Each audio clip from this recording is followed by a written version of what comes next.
Hello and welcome to a very special episode of the Shaun Wren Podcast. It's very special because this actress is one of 4 people to appear in 3 DCEU films. I was lucky enough to sit and chat to the half Kryptonian, half Amazon, all-round awesome Samantha Jo. We talk all things Wonder Woman, from being cast to training and prep in London and then filming in Italy with Patty Jenkins. We also talk about her time working on Justice League and starring in Zack Snyder's short film Snow, Steam, Iron. We begin the interview talking about Halloween, so come, listen and enjoy. And in the famous words of PJ and Duncan, let's get ready to rumble. Let's get ready, let's get ready, let's get ready to rumble. Watch us wreck the mic, watch us wreck the mic, watch us wreck the mic. Psych. So is the Wonder Woman gear selling quite hotly for Halloween in America? I would assume so. I don't quite know because I don't have any kids, so I haven't gone to any of like the kids' Halloween shops to see. But just from various costume parties or birthday parties, themed birthday parties, I have been seeing a ton of Wonder Woman themed parties. So if that's any indicator, then I'd expect to see a lot of little Amazonians running around very soon. How does that make you feel as an Amazonian? I can't even describe the feeling. I think it's like this warmness in my heart because I grew up doing martial arts and, a little bit of a tomboy. I have scars on my knees still from running and falling. And when I see these little girls not only wear the uniforms but really adopt the personality of an Amazon, they're running around and they're like lifting things and they're helping each other out and they're really displaying these kind of character traits that are representative of the Amazons. And so that is the best part to me. It's not like they're wearing the uniforms and doing like, little kid duck faces posing for selfies. They're wearing the uniforms and they feel like they're queens, and it's amazing. I've never seen little girls change their demeanor so quickly just from putting on a costume. Did you ever see like the tweets that people were sending Patty when she was retweeting them about like how kids at school were all wanted to be Amazons, even the little boys as well? I did, and I read this one of those bullet points really got me was when a teacher, I think all the girls were playing at recess and they were trying to decide who they wanted to be, and everybody wanted to be Wonder Woman, so they agreed instead they would all be Amazons and work together like sisters. And I was like, that's so sweet. Oh gosh, so that is the best part about all of it. That's like the feeling I get when I see them wear the costume, I think. It's just that warm, fuzzy feeling, like I have hope for humanity. So what Amazon did you play in Wonder Woman? I played Ubia, and I don't know if there will ever be an extended cut, which there may be more stuff in there, but in the theatrical cut, there is this wire move where one of the other Amazons lifts me up and I step off of the horse and it's like this slow motion spinning in the air into this double dagger throw on the beach. And then there was another one in the very beginning when little Diana is watching us all train, going right into the opening sequence. Yeah. I do this fancy jump off of a rock and I throw a sword and then another girl catches it and it goes in. So I got a lot of the really fun aerial wire work moves. Yeah, you got the cool parts. Like, you got the real cool bits. Yeah, not complaining. So when did you first hear about possibly being an Amazon? It was, I don't remember what year it would be, I guess, but it was summer of, I think it would be 2015. I think sometime around July, August is when I first went into casting, and I auditioned in casting then, and it wasn't until maybe October, November that I think it was fairly confirmed, and then the following February is when I first flew out to the UK to start training. So how many? So it was a long period. It was about seven months of auditioning. Did I, don't I? Yes, you have it, but we don't know the schedule yet. So yeah, 7 months from first audition to flying out to the UK. So how many auditions did you have to do? Were there like 3 or 4, or was it just the one and you had to show different techniques? Like moves and whatnot?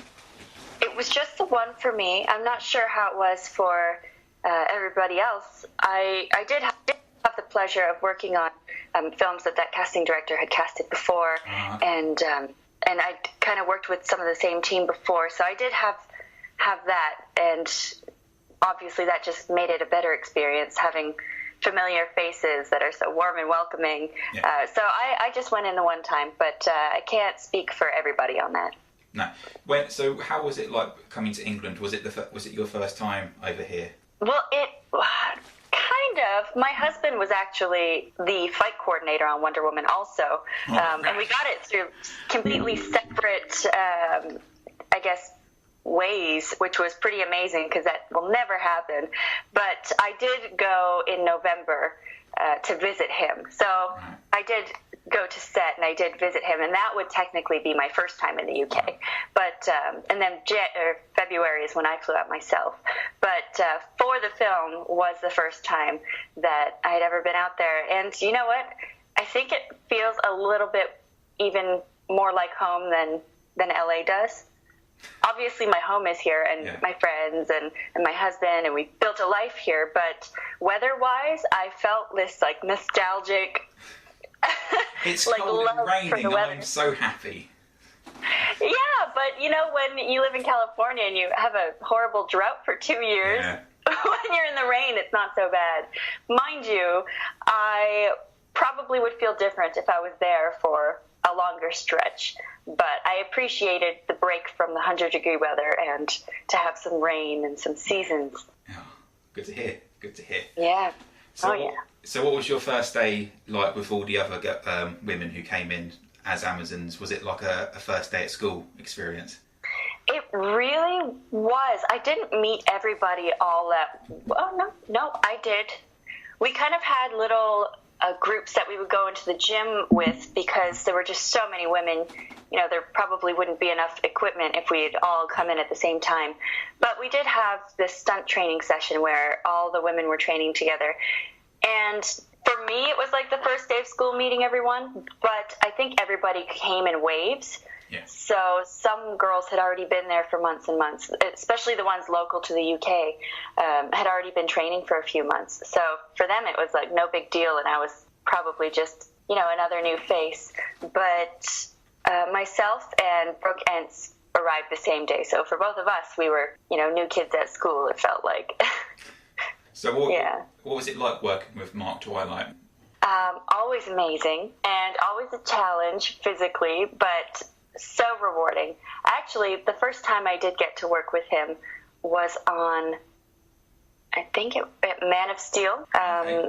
I stunt doubled Feora and played a Kryptonian character on that film. So Mark Twight was a physical trainer, and we got to share a space with the stunt department and the gym. So I did get to become friends and train with him a few times already. And then again on 300 Rise of an Empire, he was again the trainer on that. So I got to go in and train a little bit there. But it wasn't nearly what the training was for Wonder Woman and Justice League because I wasn't part of the cast for those. Nice. So it wasn't my duty to go to him every day. I would just kind of, you know, go in when I was feeling it or when I was lacking in my own training sessions. But it's different when it's on your schedule and you're there every day at 8:30 a.m. for training or whatever the time was. But he's just such a knowledgeable, friendly, supportive person that he could give you a workout that would destroy you and you'd somehow leave thanking him. Right. I think that must be a magical power to have people thank you for what he puts them through. Yeah, because like because I've always wanted to do like a Jim Jones sort of membership if I had the money, because I just feel like he's the type of person who would actually kick you in the ass and go, right, let's make you the best you can be. Yeah, exactly, and that's it. It's that the intention is to make you the best you can be. Nothing more. It's not like he has some sort of blanket standard for everybody. No. It's very personalized to who you are and what your goals are.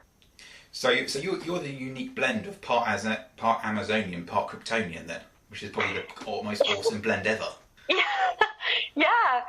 Actually, I lucked out with that one. It's kind of like a fun fact. I don't think it was necessarily on purpose or part of the story, but it just so happens that I got to be both, and that is going to live with me forever and will probably make me cool to all my future children.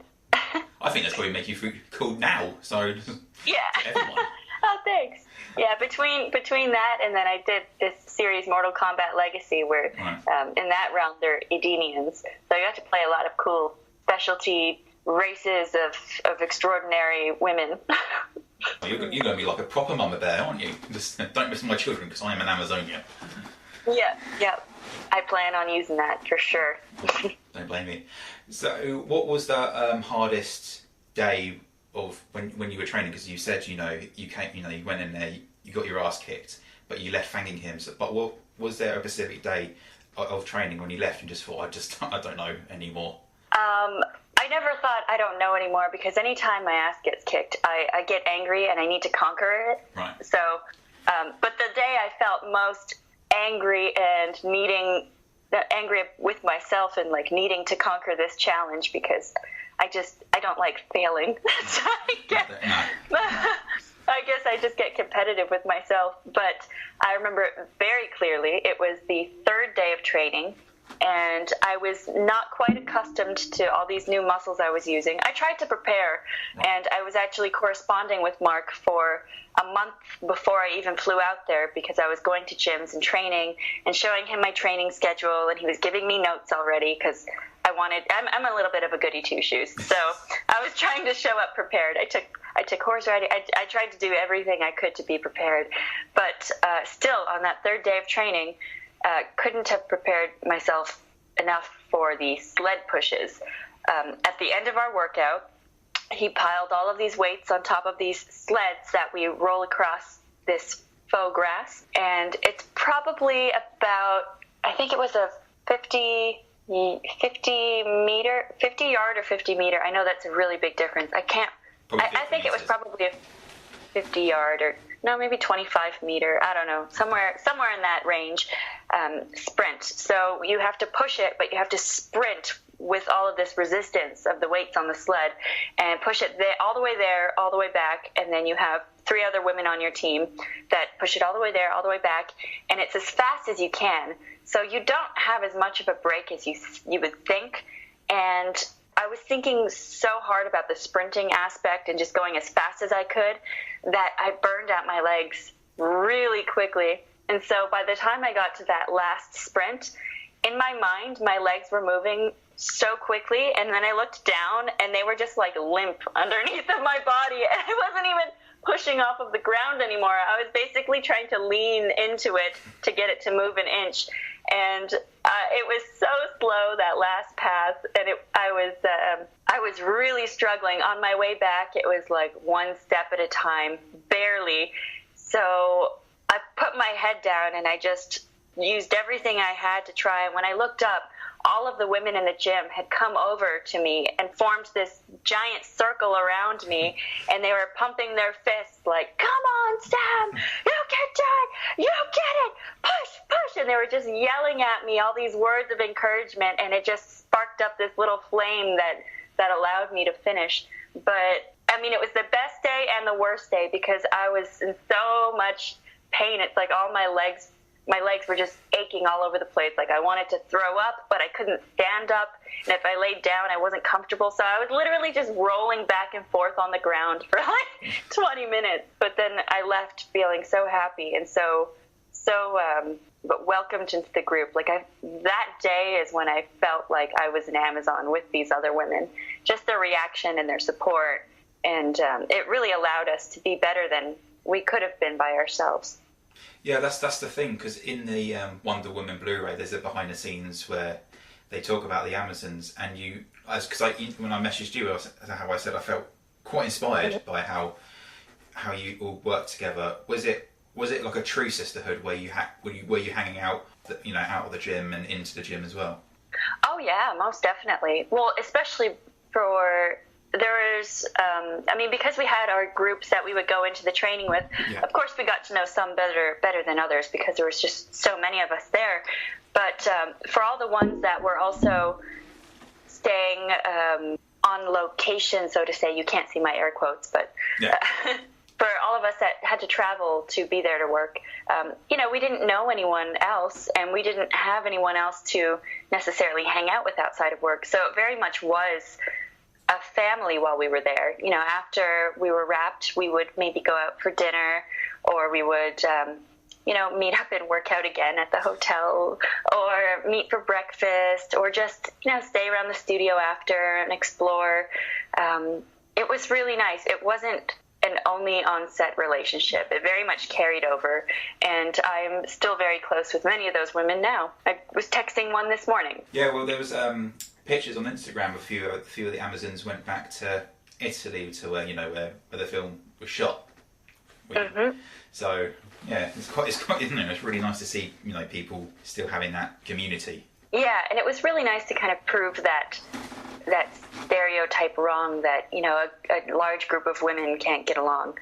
It was really nice to kind of overcome that and put, not overcome, but just, I guess, put that rumor, I guess I'd say, to rest. Yeah. And know that we're just a bunch of personalities, and we work well together, and we built genuine relationships, and I really do think we all made each other stronger. So it was a really rewarding experience.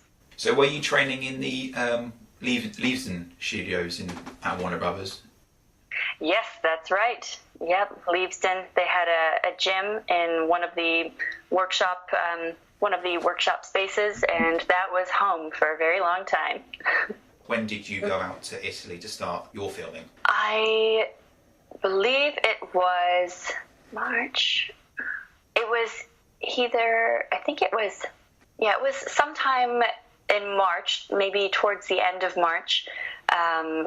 And we'd all already been there for, I think it was about 6 or 7 weeks of very intense training, and then we all went out to Italy together as a group. So it was all the same time. It was the whole film production all moved to Italy. Right. And it was really neat because while we were there, most of us, there wasn't enough space, so some of us were broken up into different resorts, but the vast majority of the Amazons were staying at this place called Happy Village.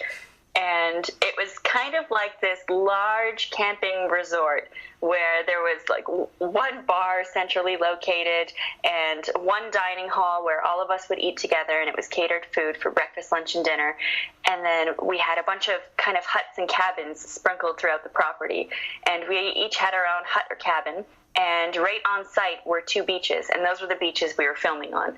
So it was really neat. So in the morning, we would just kind of get up, brush our teeth, go have breakfast, see everybody, say hi, go get ready for work, and then just walk down to the beach in our flip-flops. Perfect. I mean, how amazing is that? I don't think I'll have another work experience like that. So I was soaking it up while it was lasting. So what was it like working with Patty, or were you, and probably the second unit director as well, while you were... Yeah. Well, how was that like, working, especially with Patty? Well, I know. Well, it was, even before going into it, I already felt so excited because, Patty being a woman and being an athlete, she was competitive in speed skating. I think there couldn't have been anyone more perfect to really understand that Amazonian world. She really is a Wonder Woman in herself. She's such a strong woman. She's confident. She knows what she wants. She's physically strong. She obviously has the mind and the heart of a lion. So I think we felt in very good hands, and it was pretty safe to say that everybody trusted her vision and her direction 100%. And on top of all of that, she was also just a wonderful person, and always supportive and welcoming, and was so enthusiastic about everything. Just describing a shot, she couldn't just tell you what you were going to be doing in the shot. She acted everything out herself first, with all of this, with sound effects, and then you run over here and shoosh, shoosh, shoosh, and you could just see how excited she was about it. It was contagious. So everybody gave it their A+ effort, and I think it showed in the final project, or in the final product. And then, of course, working with the second unit director, Damon Caro, he's a very special person in my life. He was one of the first people to kind of hire me onto a big Hollywood movie and really kind of got my career started. It was because of him that I even met my husband. He wrote me a letter for my green card. I've worked with him on so many films now. He's kind of been pivotal for starting my whole career. So it's always a pleasure to work with him. And it really feels like I have like a dad, a true friend, somebody who really cares about me as a person there on set. So I don't know any other way to say it other than I just have so much love for him and respect. And my husband, too. Both of us feel the same about him. So, yeah. And when it comes to action, I don't think there's anyone better. No, yeah, when I had the behind-the-scenes stuff and they were talking about his action credits, all bloody hell, it was amazing. Yeah, I know. And I've been just so lucky to kind of have that as a mentor, you know? Yeah. I've gotten to be on so many sets with him, and I've just tried to watch the way he works and the way his mind works and just try to soak it in for myself, because he is just this bundle of vast knowledge. And not only that, but, you know, as a person, he's just a stand-up person. And I think he's the perfect mentor, perfect idol, perfect person to kind of balance this warrior world, but also very female atmosphere. He's the perfect person to balance that and to really showcase the physical side of the Amazon. Nice. Yeah. So you were talking earlier about describing your first, the first scene that we ever see you in is in the opening, scene with baby Diana watching the Amazons work out or train. I don't know how that works. And obviously Robin Wright is in that scene as well. Were you able to speak to her and get some tips?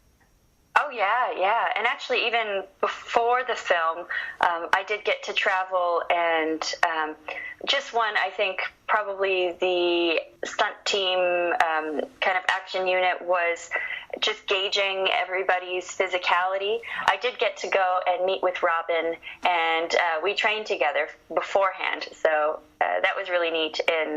What state was that? I don't remember. It flew by so quickly. Baltimore? No, not Baltimore. Where House of Cards was filming. So for the season that just recently came out.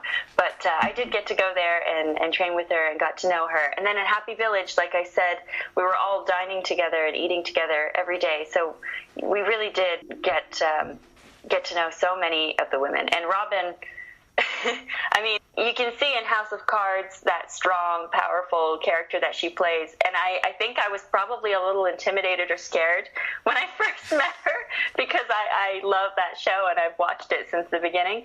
But she is the sweetest person in the world. She has all of that confidence and that kind of, you know, that power that surrounds her. But she has that in this air of lightness and love and support, and she just she was very friendly with all of the girls, and she was the perfect general. I think everybody already looked up to her and respected her, so it felt only natural that she would be playing that part.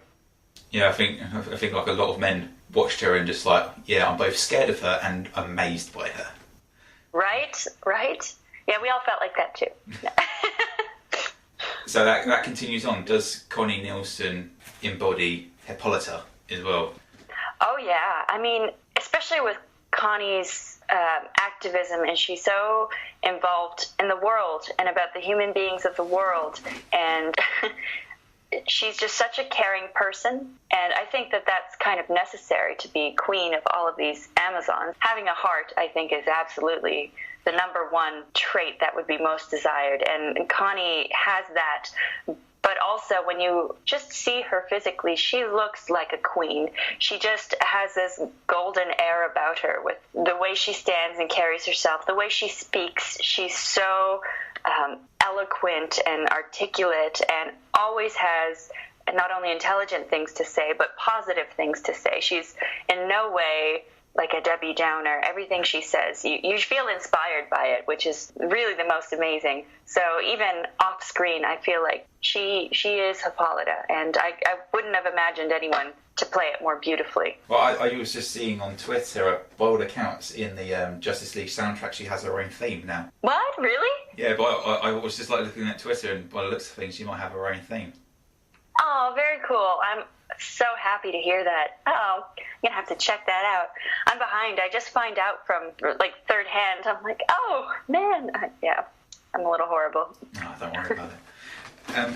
So, again, is Gal Wonder Woman to you? Is that who you see now? I think always and forever it will be Gal's beautiful image in her amazing wardrobe standing tall, and that to me will always be my Wonder Woman.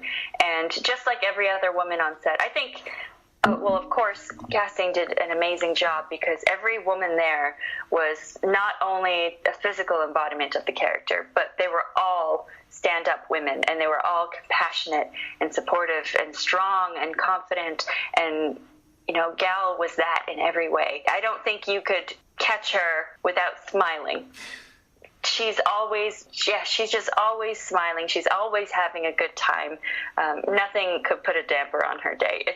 It's pretty amazing to see, especially for somebody who was, you know, doing such intensive training for so long, doing probably 16-hour days every day in the winter in the UK. Yeah. In that wardrobe. I mean, she must have been so freezing, and yet she still smiled. It was, I mean, kind of breathtaking to see somebody accept that role with every fiber of their being. Yeah, and I mean, and the fact that she filmed a lot of the, reshoots in a lot of the film, being, you know, whilst pregnant. Wow. Yes, yeah. I mean, that just speaks to who she is. Nothing will stop her. No. But again, it was really, every person on that set was just a very genuine person and so collaborative.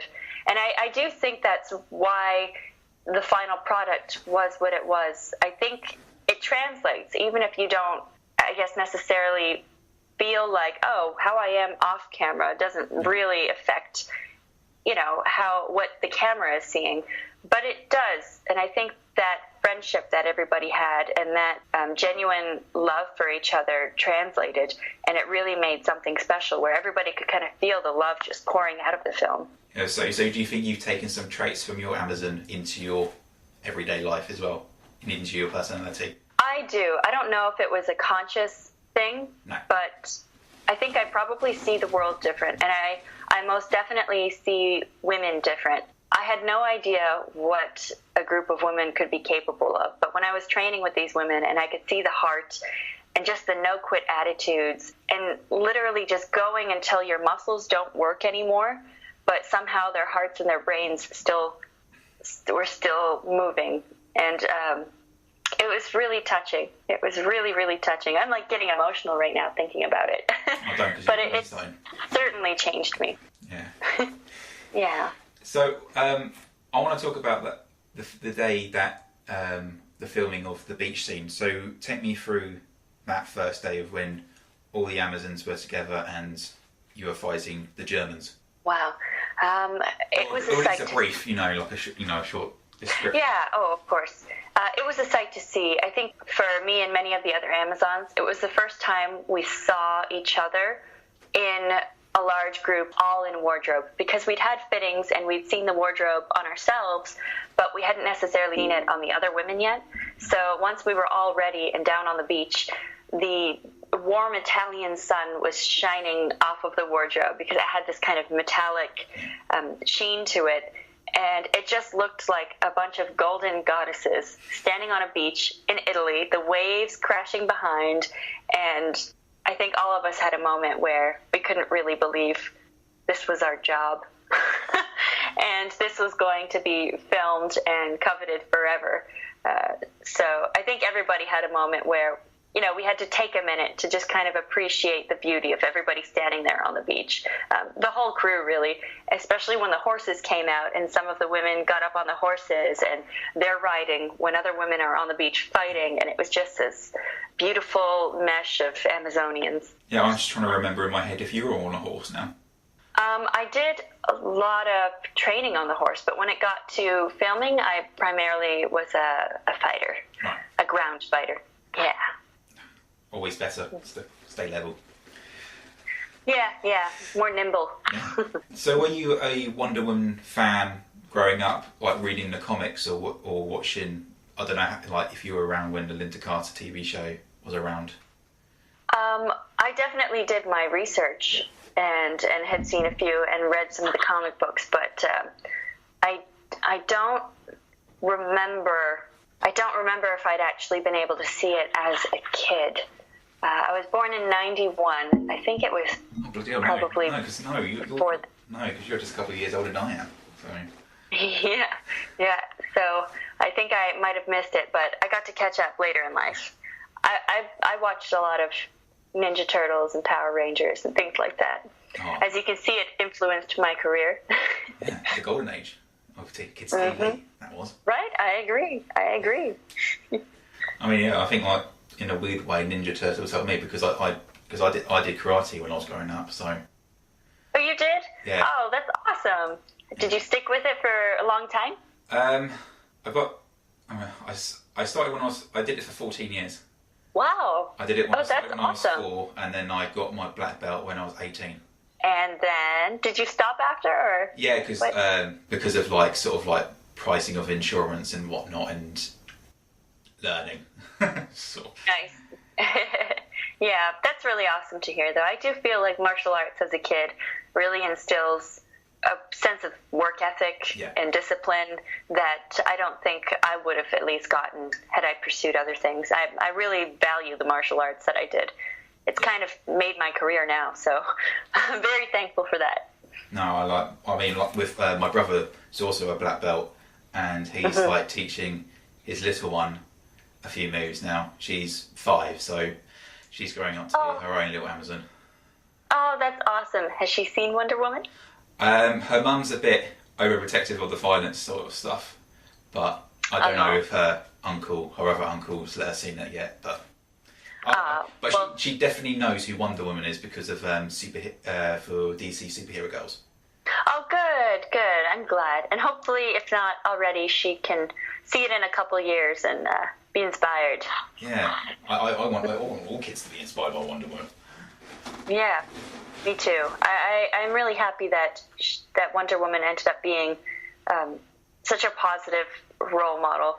And I'm glad that the values that the character had really translated to the kids. And they know why she should be looked up to, not just because she looks cool. So that's been really neat. Well, I will always be a Batman kid, so. Well, that's pretty fair, cool Wonder too. Woman is now, DC, yeah. To be fair, Wonder Woman is now my second favourite superhero. Okay, that's pretty awesome. That is pretty awesome. Wonder Woman is my first. My second would probably be Superman. Nah, yep. I never grew up until Man of Steel. I never liked Superman. Really? Yeah, I always found him like a bland, boring, cheesy character. And then Zack came around and said, "No, here's a human heart in him, and we're going to focus on Clark Kent." So, oh, good, an actual decent idea. Yeah. I really appreciated that perspective. But I was always a goody two-shoes growing up, and Superman was always right and always just, and I was drawn to that as a kid. I think mainly. I also raised my hand for every question asked in class too. I was that one.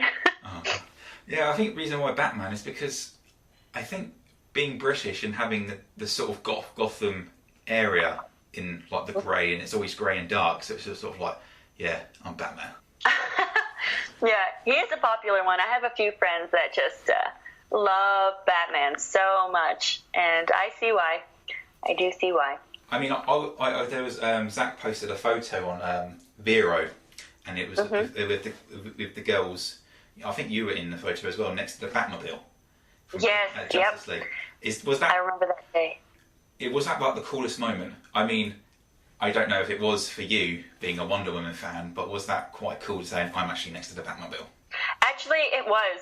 Out of like the whole Wonder Woman and Justice League experience, the day that a few of us went over and were taking pictures with the Batmobile was by far the memorable moment for me, just because I never was a part of any of the Batman films, so I think that's one of the superheroes that, not untainted, but I still don't know any, I hadn't seen any of the behind the scenes kind of spoilers from that world, so to see the Batmobile in person, I didn't feel like it was a picture car. I didn't feel like it was, built for a movie. I felt like it was the Batmobile.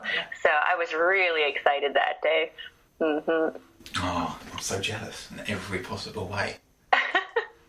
Yeah, that was pretty cool. And we all took turns in the driver's seat after because everyone was equally excited.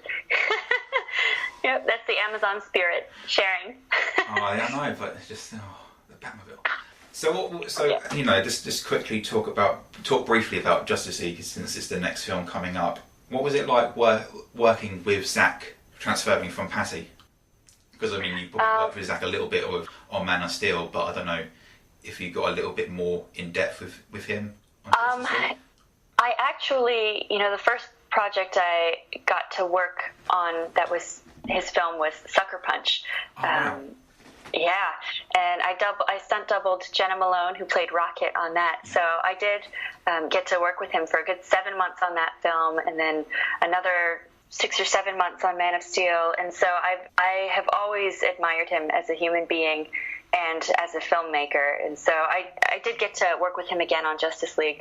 There were a lot of people, and as opposed to Man of Steel, where it was just the Superman character and this kind of world that was built, there were a lot of characters, a lot of things going on, and so I actually didn't see him as much on Justice League as I did the other films, but I can say that the experience is always my favorite. He's my favorite director I've ever worked with, and I just look up to him so much, and anytime I will ever have an opportunity to work on his project, I will jump at it. So what is Zack like as a person then? Because obviously we only see director Zack. I mean, you probably know him better than a lot of people. Well, I mean, this is just my perspective and my experiences with him. Of course, his family would know him probably the best, or asking himself. But my experiences with him, he is a huge fan of the material that he works on. So, how I was saying that Patty was, acting out everything that she does, and Zack is the male version of that. Or I guess Patty's the female version. They're kind of the same in that regard, that he is such a fan of the material. He is just overflowing with excitement for all of these. Any move, any character, he's just so excited about it. And so you could tell that he really puts his heart into his work. But not only that, he is so down to earth and respectful, and he really sees everybody like human beings. Even though, it's a film set with a couple $100 million budget, and he's the director, that's a pretty, high up seat to be in, but you don't necessarily feel like that, because at the end of the day, he's a human being, and he talks with everyone. And I remember on Sucker Punch, he would have a football around, and if they're setting up a shot and there was a couple minutes to spare, he would just start playing catch with the football with anybody who was around, a grip or a family member walking by. Anyone who wanted to catch, he would throw to them, and they just play for a little while. So it's so refreshing to be reminded that we're all human beings, and we're there to make a movie at the end of the day, and we want to have a good time doing it. And he runs the perfect set for a person that loves to do what they do and loves people.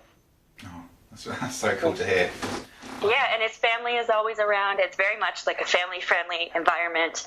And I remember on Man of Steel, there was Thanksgiving, and we kind of worked through American Thanksgiving, but we were filming in Canada, so we didn't have that day off. And it was like a bring your family to work thing. And there was a huge Thanksgiving dinner set out, and I brought my husband, and then Damon Caro, second unit director, brought his whole family, and Zach's family was there. Everybody's family members were there, and we got to have Thanksgiving, but at work with our work family also. So I think that speaks about him as a person. Yeah, I mean, I just have nothing but respect for the man. Because I just found out he's dyslexic, and so am I. So it's sort of like cool, like someone to look up to even more. Right? Yeah, it's amazing. It's amazing to see somebody who's overcome and thrived. Yeah. Yeah. So when you were on set of Justice League, were you able to like sneak around a little bit and see and just trying to catch the other actors in costume, like Jason as Aquaman, or were you not? Or were you just there, work, go home, or? No, well, I mean, my go home was a hotel, so I did hang around a lot, because what else am I going to do? But, I mean, the number one place that I would see everybody was in the gym, because everybody was in the gym. It was kind of a sight to see, because Jason would ride in shirtless on a bicycle, and he would just ride in and then scream and yell hi to everybody and then ride out. But then he'd come back and do his workout, and, you know, Henry was there working out and Gal working out. I mean, we saw everybody working out a lot, but no, I did get to behold them in their wardrobe, and it was a pretty surreal experience, I'd say. I have not grown and like desensitized to it whatsoever. I still geek out. Oh, don't blame me. I'll be crying. I think it's Jason. It's Aquaman. Yeah, it's very cool. I did get to meet him a few years prior, so that was it was really good to see him again. But yeah, I mean, I can't say too much about the film, but yeah. But yep, I did see all the faces and the people, and got to really catch up and hang around, and it's never a boring day on the set of Justice League, I can tell you that. No. So it's because like via his Instagram, is Jason Momoa the coolest person ever? He's pretty freaking cool, yeah. Especially his hair is always out, and he's just got such a mane of hair that just works with him. It just looks good on him, and he's a happy person, and he's like that unattainable cool. Yeah. You know, when you imagine a cool person thinking nobody can be that cool, he really is that cool. The way he carries himself, his confidence, but his affection for everybody. He doesn't shy away from a big bear hug. And, yeah, just a hard-working, good dude. Yeah, or a Guinness can, as it were. Mm-hmm. Oh, yeah. Oh, yeah. So I want to quickly talk about the short film that you did with Zach, Snow, Steam, Iron. Yeah. Is it that? Mm-hmm. I can't remember how it goes now in my head. Yep. No, you got it right. So when did that project come about, and when did you first hear about it? Because I don't have Vero, because I've talked to Clay, the photographer, and I've pestered him multiple times about getting the founder to do an iPad version. So I haven't seen the film. Yeah. So can you talk about how the project came about, and what Snow, Steam, Iron is all about?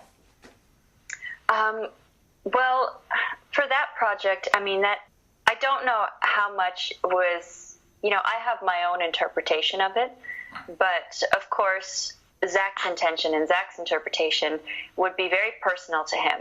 So, I mean, I would really just echo what he said in his interviews, that, for him it was a very cathartic experience. And on my side, I, of course, was just felt very honored to be a part of it, because it was such a personal project for him at a very sensitive time in his life.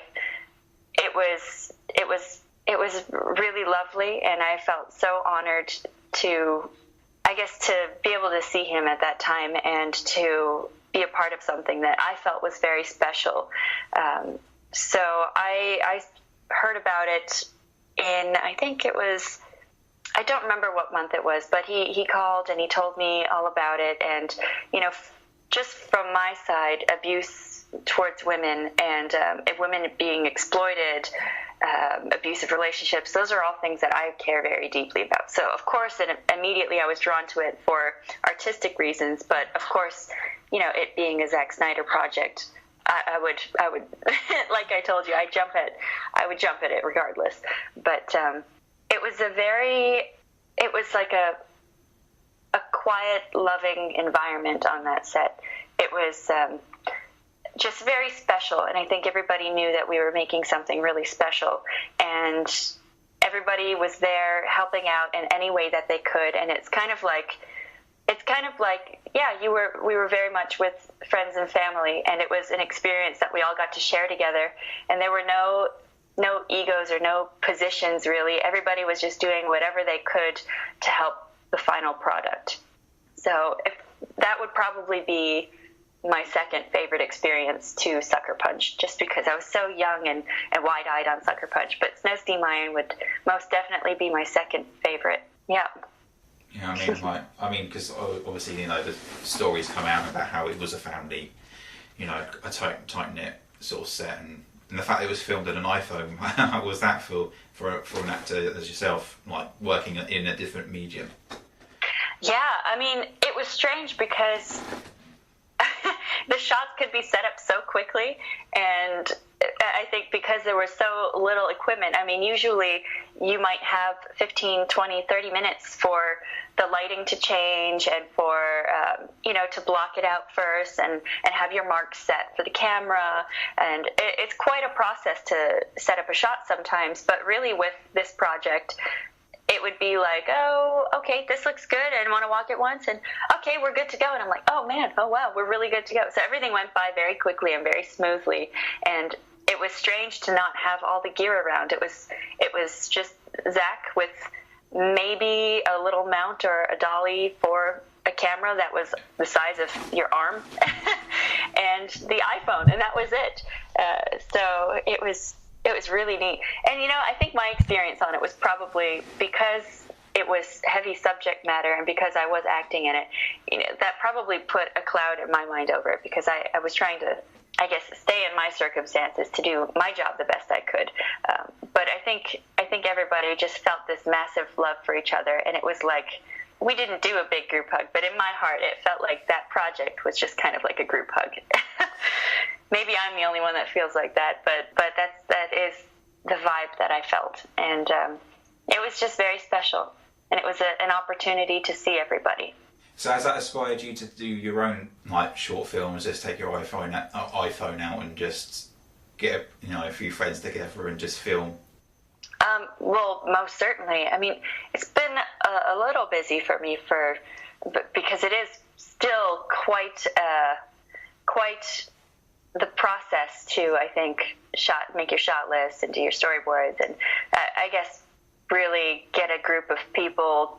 Yeah. It's still quite a process, so it would be quite an endeavor, but it has inspired me to just explore my own writing and things like that. And I'm not planning on making anything I'm writing right now, but I like to explore all aspects of the industry, and it's an outlet for me, and it's really inspired me to, I guess, explore other avenues. Because why not? If you can make such a beautiful short film on an iPhone, then what are the limits? What else is possible? So it's definitely, inspired me to explore my own creativity and to dream up projects maybe I want to do in the future. And that's what I took away from it. Oh, awesome. Yeah, really cool. But I do actually have some good friends that were inspired by it, and that did make a series of short films because they were so inspired by Zach's short film. So it has directly impacted them, and I saw a screening they did for them just last week. Oh, awesome! Yeah, really cool. So, can you describe what the short film's about then, for those who haven't seen it? Well, hopefully they will just go out and see it. It's 4 minutes long, so I feel like most people can download the app and give it a watch. And if you do or don't like the app, I mean, it's easy enough to. I genuinely cannot download the app, so For myself. All right, well, for those who really can't, it's a beautiful story about a woman who is presented with certain circumstances and is forced to either become victim to or overcome them, and whatever ensues. I don't want to spoil it too much because it is short and there. Yeah. Okay, right, leave it as that then. But yeah, it deals with that subject matter. It's heavy subject matter. There is violence, but I feel like it's beautifully dealt with and handled. And it's heavy subject matter. Deals with the exploitation and overcoming of an individual, and it's a really beautiful story.